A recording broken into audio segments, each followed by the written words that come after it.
Баршаңызға сәлем. Сіздермен бірге мен Айдана. Каналыма қош келдіңіздер. Бүгін сіздермен кеспе қосылған тауық сорпасын дайындайтын боламыз. Өте дәмді әрі пайдалы рецепт.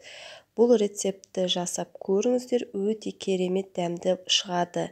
Келесі бауырсақ, самса және де котлет, ұсақ бауырсақтың рецепттері менің YouTube каналымда толық рецебін көре аласыздар.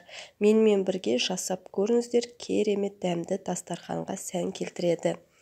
Келесі етімізді жіңішкелеп турап аламыз. Дәл видеодағыдай көріп тұрғандарыңыздай сүйегінен ажыратып аламыз. Мен терісін қолдандым, терісімен бірге турап жатырмын, өйткені терісі сорпаның бетіне майлылығымен шығатын болады.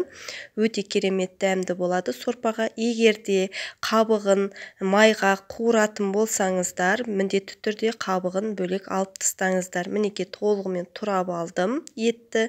Келесі сәбізімізді ірілеу ғып дәл видеодағыдай 4 бұрышты етіп турап аламыз.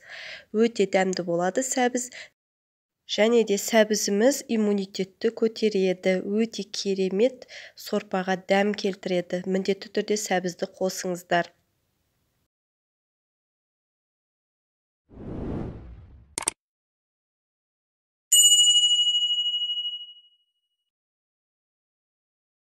Келесі пиязымызды дәл ортасынан бөліп, жіңішкелеп турап алатын боламыз. Дәл видеодағыдай мен 2 пияз қолдандым. Әркім әрқалай қолданады. Бұдан да көп пияз пайдалансаңыздар болады. Ерекше дәм келтіреді пияз.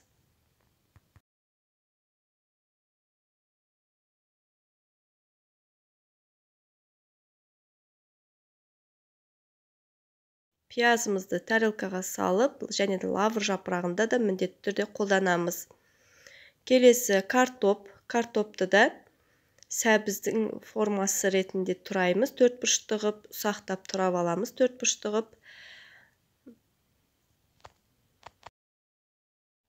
Картопымнан 3 штук қолдандым. Бұдан да көп қолдансаңыздар болады.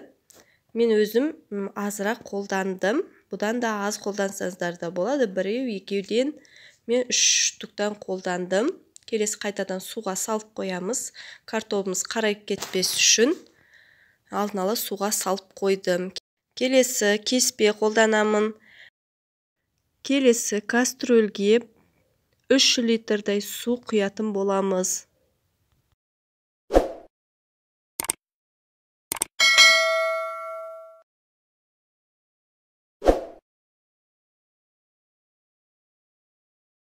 Етін салып, бетін қақпағын жауып, көбігін қайнағанша қайнататын боламыз. Одан кейін қайнағаннан кейін міндетті түрде көбігін аламыз.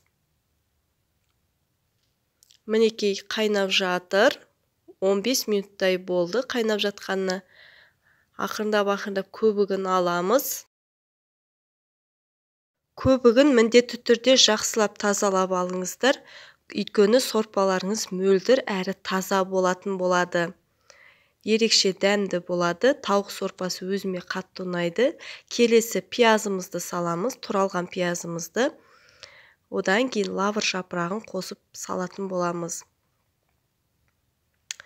Лавр жапырағын салғаннан кейін жақсылап араластырып аламыз. Жақсылап араластырғаннан кейін қақпағын жауып, 5 минуттай қайнатамыз. 5 минут қайнатқаннан кейін қақпағын ашып, келесі туралған сәбізімізді саламыз. Сәбізіміз өте дәмді әрі иммунитетті көтереді. Ерекше дәмді етеді тамағымызға. Қақпағын жауып, тағы бір қайнатып аламыз. Қайнағаннан кейін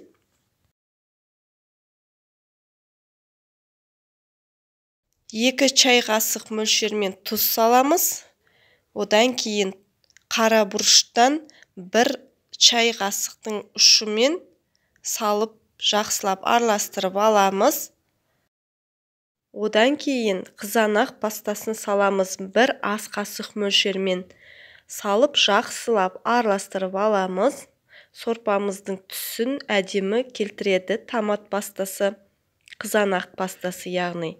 Келесі қақпағын жауып 20 минутқа қайнатып аламыз тағы да. 20 минут өткеннен кейін тағы да бір араластырып жіберіп, қақпағын жауып бір қайнатып аламыз. Қақпағын ашып, дәмін көріп, тұзын бәрін дәл екенін байқаймыз. Келесі картопымызды саламыз. Картопымызды ірілеу қылып туралған картопымызды салғаннан кейін жақсылап араластырып аламыз. Қақпағын жауып, бір 10 минутқа қайнатып аламыз. Келесі 10 минут қайнағаннан кейін кеспемізді саламыз. Кеспенің мөлшері описанияға қалдырып кетемін. Сол жерден өтіп қарасаңыздар болады. Менімен бірге жасап көріңіздер, ерекше дәмді. Қазір көктем айы. Көктем айында тұмау, әртүрлі вирустар болады. Ауырып қалмас үшін балаларыңызға, жақындарыңызға жиі осылай сорпа қайнатып беріңіздер. Өте керемет әрі пайдалы, иммунитетті жақсы көтереді. Тауық сорпасы және де кеспе қосылған сорпамыз толығымен дайын, ерекше дәмді. Бір жасағаннан өте дәмді әрі тез үйреніп аласыздар. Жиі жақындарыңызға жасап тұрыңыздар.